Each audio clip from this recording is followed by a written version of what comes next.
आता आपण अशी एक घटना बघायची की ज्या घटनेमध्ये एका तरुणीला हकनाक आपला मृत्यू जवळ ओढवावा लागलेला आहे। अशा स्वरूपामध्ये ही घटना घडलेली आहे दिल्लीमध्ये food and fun water park आहे। ह्याच्यामध्ये 3 एप्रिल या दिवशी प्रियांका ही तरुणी आपल्या होणाऱ्या नवऱ्यासोबत फिरण्यासाठी, मजा करण्यासाठी, भिजण्यासाठी गेलेली आहे।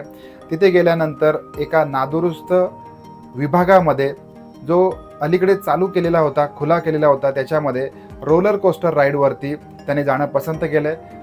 तिथे प्रियांका त्या राईडमध्ये बसलेली आहे आणि अचानकपणे ती रोलर कोस्टर राईड तिला घेऊन वरती गेलेली आहे आणि त्याच वेळेला त्या रोलर कोस्टर राईडचा जो स्टँड आहे हा खळ्ळ करून तुटलेला आहे आणि तुटल्यानंतर अत्यंत उंचावरून ही प्रियांका जमिनीवरती कोसळलेली आहे।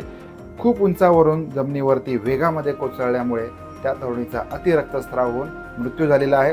त्याच्यानंतर तिचं जे पोस्टमॉर्टम आहे, पोलीस तपास आहे, हा सगळा करण्यात येत होता। तरुणीचं लग्न फेब्रुवारी 2025मध्ये नजफगडमधील निखिल या तरुणाशी होणार होतं, परंतु या वॉटर पार्कच्या हलगर्जीपणामुळे, नाकर्तेपणामुळे या तरुणीला हकनाक आपला मृत्यू गमवावा लागणार आहे।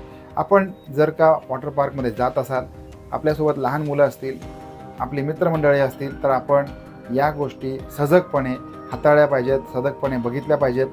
कुठला भाग नादुरुस्त आहे, कुठला भाग चालू आहे, या सगळ्या गोष्टी बघूनच आपण या राईडवरती बसलं पाहिजे। प्रत्येक राईडवरती बसताना आपण अत्यंत काळजीपूर्वकपणे या सगळ्या गोष्टीचा विचार केला पाहिजे आणि मगच जर का आपण सक्षम असू आणि हा जर का वॉटर पार्क नावाजलेला असेल, तिथला जो देखभाल असेल हा जर का व्यवस्थित होणार असेल किंवा करत असेल, तरच आपण या वॉटर पार्कला प्राधान्य द्यावं आणि हा व्हिडिओ आपण सगळ्यात जास्तीत जास्त मंडळींपर्यंत शेअर करावा।